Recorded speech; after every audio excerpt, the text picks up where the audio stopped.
오늘 하나님께서 주신 말씀입니다. 구약성경 예레미야서 2장 26절에서부터 37절까지 말씀입니다. 구약성경 예레미야서 2장 26절에서부터 37절까지 말씀, 제가 먼저 읽고요, 한 절씩 교독한 후에 마지막 37절은 합독하도록 하겠습니다. 도둑이 붙들리면 수치를 당함같이 이스라엘 집 곧 그들의 왕들과 지도자들과 제사장들과 선지자들이 수치를 당하였느니라. 그들이 나무를 향하여 너는 나의 아버지라 하며 돌을 향하여 너는 나를 낳았다 하고 그들의 등을 내게로 돌리고 그들의 얼굴은 내게로 향하지 아니하다가 그들이 환난을 당할 때에는 이르기를 일어나 우리를 구원하소서 하리라. 너를 위하여 내가 만든 내 신들이 어디 있느냐? 그들이 내가 환난을 당할 때 구원할 수 있으면 일어날 것이니라. 유다여, 너의 신들이 너의 성읍수와 같도다. 너희가 나에게 대항함은 어찌 됨이냐? 너희가 다 내게 잘못하였으니라. 여호와의 말씀이니라. 내가 너희 자녀들을 때린 것이 무익함은 그들의 징계를 받아들이지 아니함이라. 너희 칼이 사나운 사자같이 너희 선지자들을 삼켰느니라. 너희 세대여, 여호와의 말을 들어보라. 내가 이스라엘에게 광야가 되었느냐? 캄캄한 땅이 되었었느냐? 무슨 이유로 내 백성이 말하기를 우리는 노였으니 다시 주께로 가지 아니하겠다 하느냐? 처녀가 어찌 그의 폐물을 입겠느냐? 신부가 어찌 그의 예복을 입겠느냐? 오직 내 백성은 나를 잊었나니 그 날수는 셀 수 없거늘. 내가 어찌 사랑을 얻으려고 내 행위를 아름답게 꾸미느냐? 그러므로 내 행위를 악한 여자들에게까지 가르쳤으며 또 내 옷단에는 죄 없는 가난한 자를 죽인 피가 묻었나니 그들이 담구멍을 뚫었기 때문이 아니라 오직 이 모든 일 때문이니라. 그러나 너는 말하기를 나는 무죄하니 그의 진노가 참으로 내게서 떠났다 하거니와 보라, 내 말이 나는 죄를 범하지 아니하였다 하였으므로 내가 너를 심판하리라. 내가 어찌하여 내 길을 바꾸어 부지런히 돌아다니느냐? 내가 아수르로 말미암아 수치를 당함같이 또한 애굽으로 말미암아 수치를 당할 것이라. 다 같이 읽겠습니다. 내가 두 손으로 내 머리를 싸고 거기서도 나가리니 이는 내가 의지하는 자들을 나 여호와가 버렸으므로 내가 그들로 말미암아 형통하지 못할 것임이라. 아멘. 오늘 하나님께서 주신 말씀인 예레미야서 2장 26절에서부터 37절까지 말씀을 가지고 바른 길에서 벗어나고 라는 제목으로 하나님 말씀 잠시 나누도록 하겠습니다. 오늘 우리가 읽은 이 본문은 하나님의 한탄이 절절히 그려지고 있습니다. 본문 안에 이스라엘 백성들은요, 하나님과 지금 싸우고 있습니다. 앞선 본문인 예레미야서 2장 9절에서 보면 하나님은 이스라엘 백성들을 향해 이렇게 말씀하십니다. 그러므로 내가 다시 싸우고 너희 자손들과도 싸우리라. 여호와의 말씀이니라. 이 본문에서 나오는 싸우다라는 이 단어는 논쟁하다라는 뜻을 가지고 있습니다. 그런데 이 논쟁하다라는 단어 뒤에는요, 항상 대상이나 일이 붙어서 나옵니다. 그러니까 이 논쟁의 대상 그리고 논쟁의 일이 나오는데 오늘 우리가 읽은 이 본문 예레미야서 2장 26절부터 37절까지의 말씀이 그 논쟁의 내용입니다. 여러분, 논쟁이라고 한다면 어떤 것이 논쟁입니까? 이 법원에서 변호사와 검사가 하나의 사건을 두고 서로 다른 관점을 가지고 이야기를 하는 것과 같은 게 논쟁입니다. 그러니까 지금 이 이스라엘 백성과 하나님은요, 검사와 변호사처럼 지금 이 몇 개의 사건을 두고 서로 다른 관점으로 이야기를 하고 있는 겁니다. 그러면서 그것이 맞는지 틀린지에 대한 이야기를 이야기하고 있습니다. 자, 이 논쟁은요, 총 세 가지로 볼 수 있습니다. 첫 번째 논쟁은 환난의 때만 여호와를 찾는 모습입니다. 본문 27절에 보면 이렇게 이야기를 합니다. 그들이 나무를 향하여 너는 나의 아버지라 하며 돌을 향하여 너는 나를 낳았다 하고 그들의 등을 내게로 돌리고 그들의 얼굴은 내게로 향하지 아니하다가 그들이 환난을 당할 때에는 이르기를 일어나 우리를 구원하소서 하리라. 당시 가나안 땅 그리고 지금 이스라엘 백성들과 함께 지내고 있는 많은 사람들은 나무를 남성신 그리고 돌을 여성신으로 여겼습니다. 특별히 나무와 돌을 깎아서 신상으로 만들었고 나무로 깎은 신상은 남성신으로 주로 깎았으며 이 돌로 만든 것은 여성신으로 만들어서 여성신으로 여겼습니다. 그런데 여러분, 이 우상, 이 신상은 누가 만들었습니까?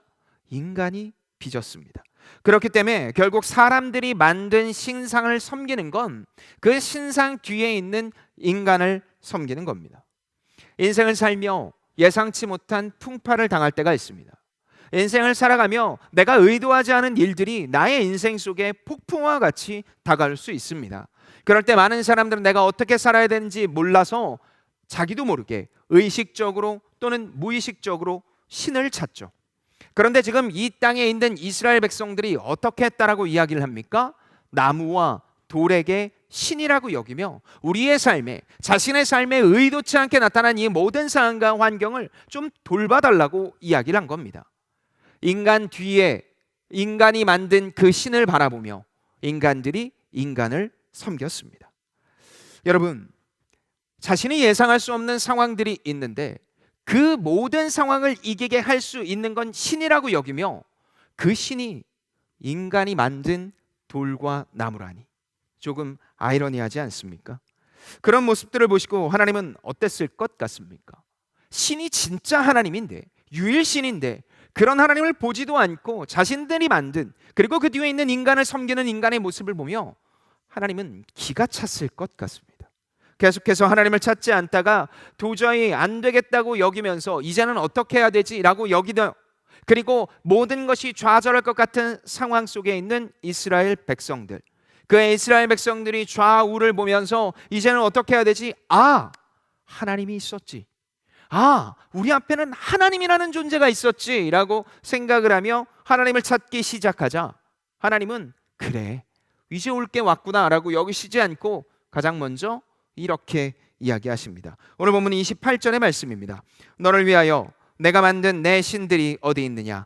그들이 내가 환난을 당할 때 구원할 수 있으면 일어날 것이니라. 유다여, 너의 신들이 너의 성읍수와 같도다. 너희들 그렇게 만들었던 나무와 돌들의 신상들, 너희 성읍수처럼 수백 개, 아니 수천 개는 될 거야. 그렇게 많은 신들을 섬기다가 너 지금 잘못했다고 여기면서 아무 얘기도 없이 나한테 돌아왔어. 내가 얼마나 기가 차겠니? 지금까지 너희가 신으로 여기던 모든 것들은 도대체 다 어디 가고 이제서야 나를 찾냐고 하나님께서 이야기하고 있습니다. 이 이야기는요, 일종의 조롱입니다. 지금까지 섬기던 신이 그 어려움 하나 해결해 주지 못하는데 그렇게 그 신들 따라다니더니, 다시 말해 너희들이 만든 신, 이방신, 우상들을 섬기더니 이제 아무것도 해결하지 못하니까 나에게 돌아왔느냐? 그러면 그 신들 다 어디 갔느냐? 수백 개, 수천 개 되더니 그 신들 다 어디 갔냐라고 얘기하시는 겁니다. 이런 내용은 성경 곳곳에도 유사한 내용이 나오지만 열왕기상 18장 27절에 보면 엘리야가 바알 선지자들과 영적 전쟁을 겨루던 중 이렇게 이야기하는 내용을 우리가 볼 수 있습니다. 정오에 이르러는 엘리야가 그들을 조롱하여 이르되 큰 소리로 부르라.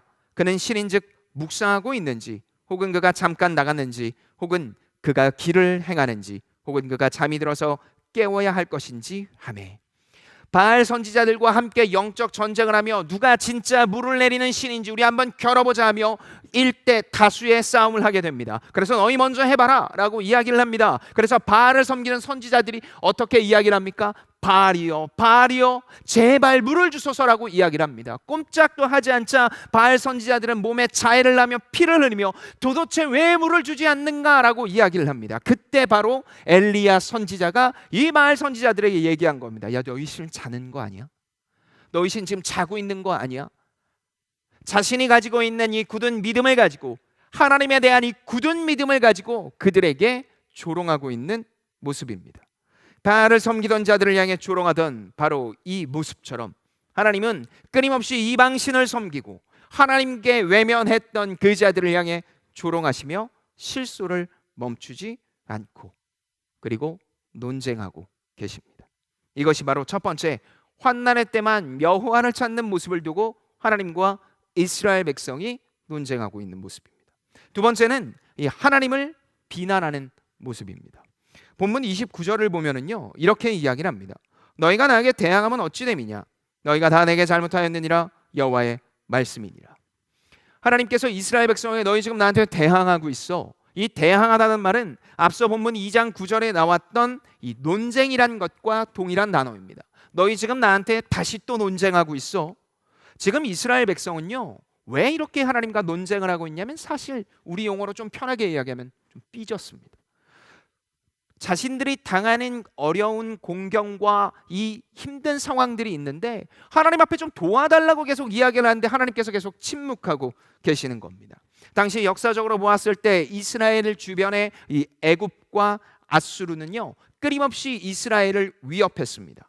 애굽, 지금의 입장으로 보면 이 이집트 입장에서 이스라엘은 바벨론으로 가기 위한 가장 쉬운 길에 있었습니다. 바벨론, 아수르 입장에서도 마찬가지입니다. 당대 양국 중에 하나인 애굽을 분명히 집어삼켜 먹어야 되는데 그것으로 가장 빠르게 갈 수 있는 길은 이스라엘을 통과하는 길이었습니다. 그러니까 애굽과 아수르, 이집트와 바벨론 모두 다 이스라엘을 삼키려고 으르렁대고 있는 상황이었습니다.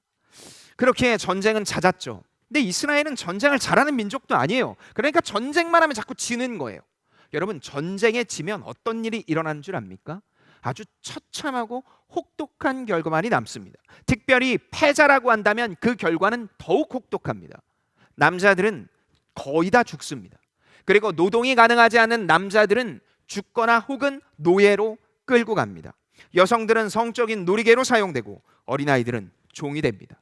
그러니까 한마디로 얘기해서 쑥대맛이 되는 게 전쟁의 패배입니다. 그런 일들이 계속해서 번번이 일어나고 있으니까 이스라엘은 하나님께 도와달라고 이야기를 했고 하나님의 침묵이 이어지자 우리 용어로 좀 삐진 겁니다. 이렇게 삐지고 나서 하나님 앞에 등을 돌립니다. 하나님은 계속해서 침묵하고 계세요. 그런데 하나님의 이 침묵의 반응이 이스라엘 백성들 입장에선 참 답답하고 어려웠을 겁니다. 그런데 하나님께서는 이야기하셔요. 잘 봐라. 내가 너희들을 향해 이렇게 침묵을 하고 있는 게 나의 능력이 없어서가 아니야. 바로 이 이유 때문이야.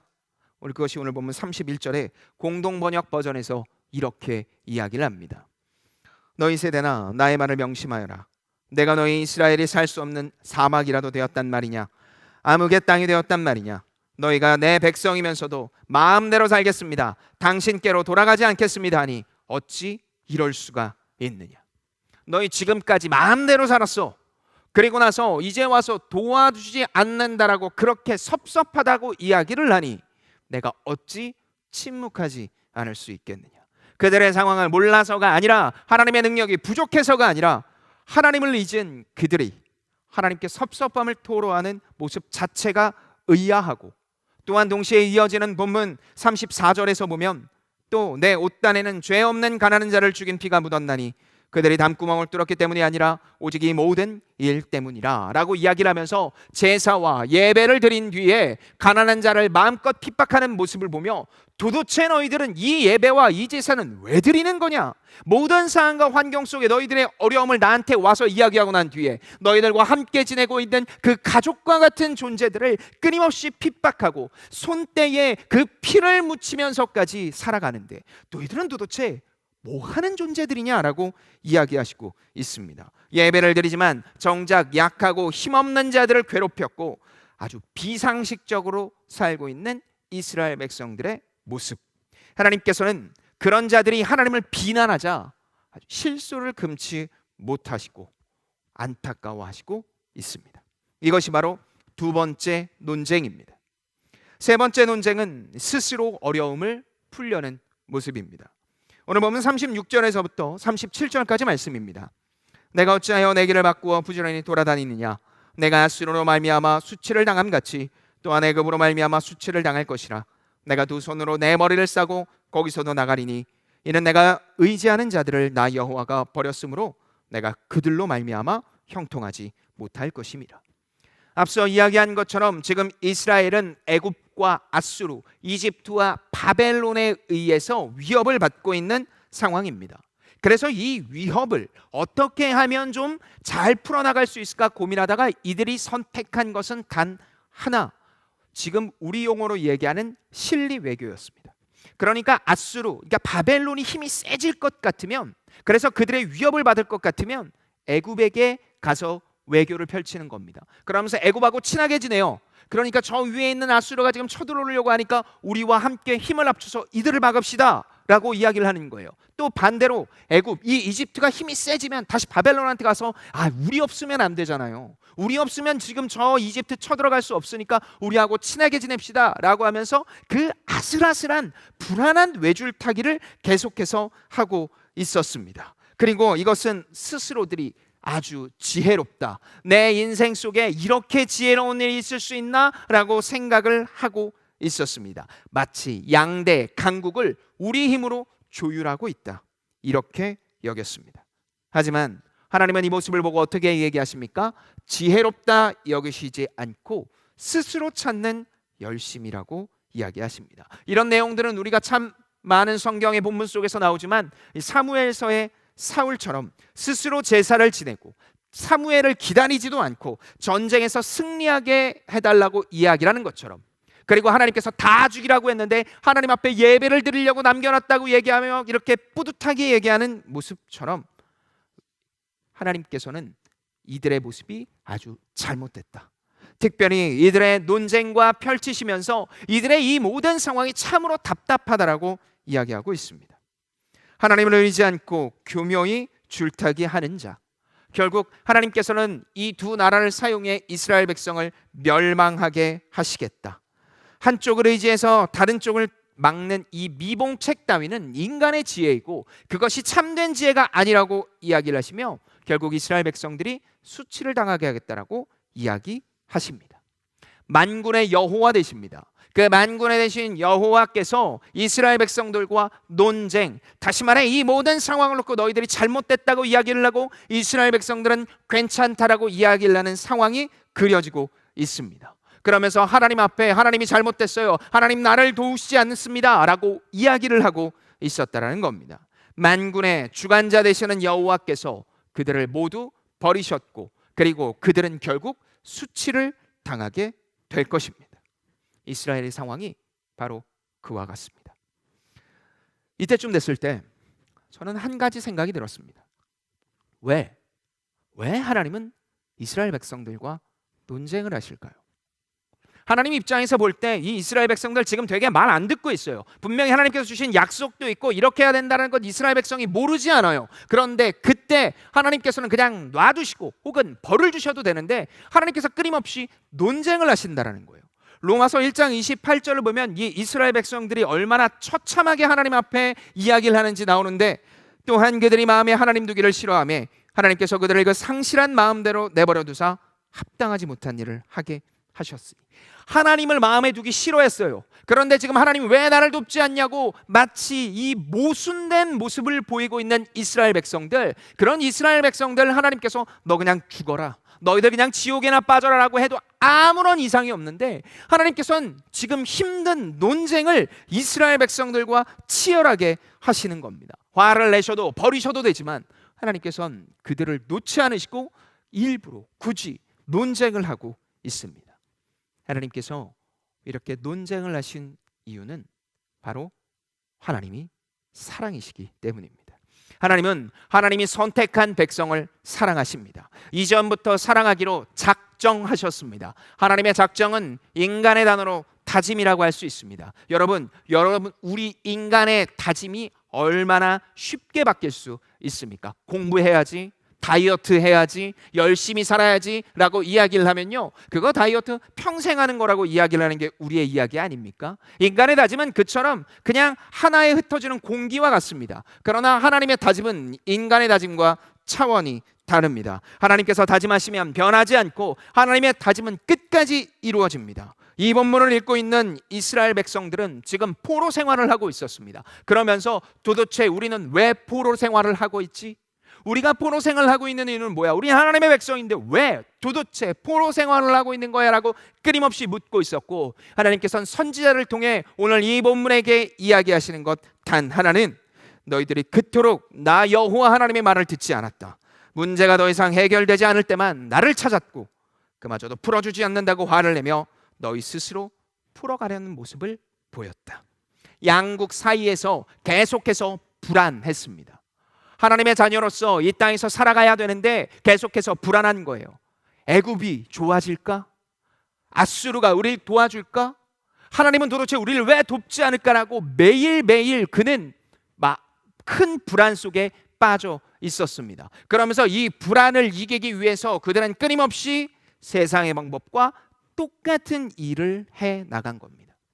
앞서서 이야기했던 이 세 가지의 논쟁을 통해 하나님께서 이야기하고자 하는 건 내가 사랑이다, 내가 너희들의 주인이다 라고 이야기를 하십니다. 그리고 동시에 이 본문을 통해 하나님께서 우리에게 주시고자 하는 메시지가 있습니다. 그게 무엇이냐면 불안한 감정을 가진 자, 상황과 모든 환경 속에 불안한 자, 그 자가 어떻게 해야 되느냐, 그리고 특별히 감정 속에 이 불안을 느낄 때 믿는 자는 어떻게 해야 되느냐라는 것을 하나님께서 보여주시고 있습니다. 많은 사람들은 착각합니다. 내가 하나님을 믿으니까, 예수 그리스도로 말미암아 하나님을 믿으니까 나는 불안하지 않게 된다. 완전 착각이에요. 여러분, 예수 그리스도를 믿는다라고 그리고 교회를 다닌다라고 해서 불안함이 없어지는 게 아니에요. 불안함의 유무가 그리스도인의 기준이 아니라고요. 여러분 잊지 마십시오. 불안은 하나님께서 주신 선물입니다. 그리고 원래 불안은 하나님께서 우리에게 주실 때 어떤 이유 때문에 주신 거냐면 하나님과 거리가 떨어졌을 때 뭔가 이상하다. 그래서 우리는 어떻게 해야 되지? 이거 지금 뭐지? 아주 불안한데? 라는 감정을 주신 거예요. 그래서 우리가 죄로 말미암아 이 감정이 오염되기 전에 불안감을 느끼면 내가 지금 하나님과 멀어졌구나 라는 것을 깨닫고 하나님과 가까워지기 위한 도구로 하나님께서 불안을 주신 거예요. 그러니까 원래 불안은 선물이에요. 그런데 죄로 말미암아 우리의 인식과 모든 것들이 오염됐습니다. 그렇게 오염됨으로 말미암아 불안을 느끼니까 이 불안을 해소하고 싶은데, 원래 불안은 하나님께 가야 되는 그것이 정상인데 우리가 오염돼서 어떻게 되기 시작해요? 안정된 것들을 보기 시작해요.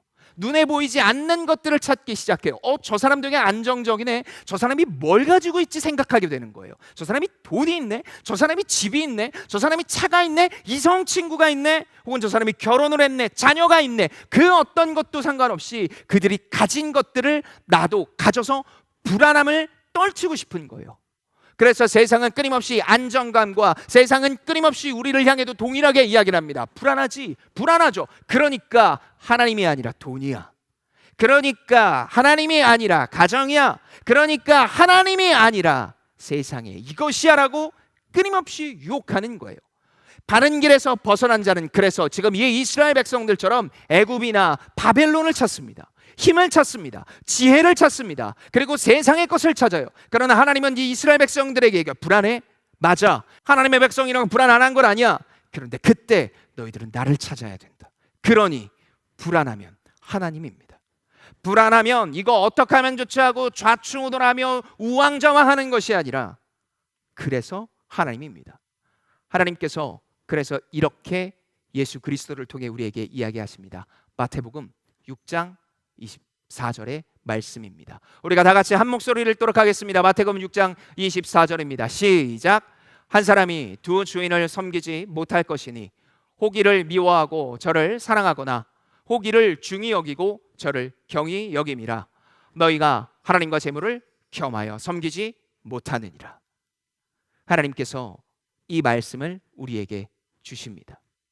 사랑하는 JPeople 여러분, 오늘 이 본문을 통해 하나님께서 이 공동체 2021년 5월 9일을 살아가고 있는 이 땅의 젊은이에게 주시는 메시지는 명확합니다. 바른 길을 가길 원하느냐? 특별히 인생의 모든 불안함과 어려움 속에 빠져 있느냐? 그래서 불안하냐? 불안함이 없기를 바라는 것이 아니라 불안할 때 나 여호와 하나님을 찾으라. 이스라엘 백성들이 그때 세상의 지혜를 찾으며 세상의 것이라고 이야기한 것들을 전력 질주하고 나서 어떻게 됐느냐? 70년 포로 생활을 했다. 내가 70년 뒤에 다시 돌아와서 다시 한번 기회를 줬건만 수백 년 동안 메시아 한번 찾지 않고 그들 앞에 어떻게 살아면 좋겠냐고 계속 로만을 찾고 있는 모습까지 하나님 앞에서는 기가 찰 노릇이에요. 그런데 하나님은 오늘 본문을 통해 우리에게 이야기하십니다. 불안할 때 나를 찾으라. 그러면 너희에게 진짜 안정을 주리라. 새롭게 시작되는 한 주간 여러분의 삶에 어떤 일이 어떻게 일어날 줄 압니까? 무슨 일이 일어날 줄 압니까? 아무도 모릅니다. 심지어 하나님께서 우리의 숨을 걷어가실 수도 있습니다. 그렇게 우리는 앞에 먼 훗날을 계획하며 그 계획을 위해 전력 질주로 뛰어나가는 것이 아니라 오늘 하루 주님께서 주신 날 앞에 아멘으로 화답하며 그 미션, 다시 말해 하나님께서 주신 하나님 나라 백성으로서 하루하루를 살아나가기만 하면 됩니다. 그런데 세상은 끊임없이 우리 보고 그렇게 살면 안 된대요. 세상은 끊임없이 우리를 향해 너 그렇게 무계획으로 살면 안 된대 라고 이야기를 해요. 그러면서 우리한테 불안을 심겨줘요. 아니, 있는 불안을 더 키우는 거예요. 그런데 하나님은 그거 너도 원래 있는 게 정상이야. 그런데 불안해? 내가 있잖아. 불안해? 내가 있잖아. 내가 너하고 함께하고 있는데 나한테 돌이키면 되는데 도대체 무엇이 불안하냐라고 하나님께서는 우리에게 이야기하십니다. 사랑하는 여러분, 새로운 한 주 어떤 일과 무엇이 있는지 전혀 알 수 없습니다. 그리고 목회자들이 여러분을 돕는다라고 신방하며 이야기하고 있지만 일주일 168시간 중에 여러분과 얘기하는 한두 시간 정도로 여러분의 삶이 완전히 좋아질 수 없어요. 그래서 여러분에게 저는 과감히 도전합니다. 여러분 불안해요? 어려워요? 어떤 일이 생길지 몰라요? 매일매일 힘들어요? 여호와를 찾아야 됩니다. 여호와 앞에 무릎 꿇고 기도하며 나를 도와달라고, 나를 놓지 말아달라고, 하나님께서 말씀하셨으니 하나님의 작정, 이 다짐을 잊지 말아달라고 간절하게 기도하는 우리 귀한 청년들이 되기를. 그래서 새롭게 시작되는 한 주 하나님의 놀라운 은혜와 사랑 안에 충만히 잠겼다. 새롭게 시작되는 그 다음 주에 모여 하나님께서 나와 함께하였다는 고백이 흘러넘치기를. 그래서 그걸 통해 예수의 향기가 이 땅에 온전히 흘러넘치기를 예수님의 이름으로 축복합니다. 우리 시간에 찬양하며 기도하길 원합니다. 나의 백성이라는 찬양입니다. 하나님께서 하나님의 백성을 선택하시고 인도하십니다. 믿으십니까? 그렇다면 하나님의 그 믿음의 고백이 우리의 삶에 드러나야 됩니다. 그것은 불안이 없음이 아니라 바른 길로 가는 건 불안할 때 하나님 앞에 가는 겁니다. 예상하지 못한 난관들이 삶에 있을 수 있습니다. 그리고 내가 예상하지 못했기 때문에 내 힘으로 이 모든 걸 해결할 수 없습니다. 그래서 여호와 하나님입니다.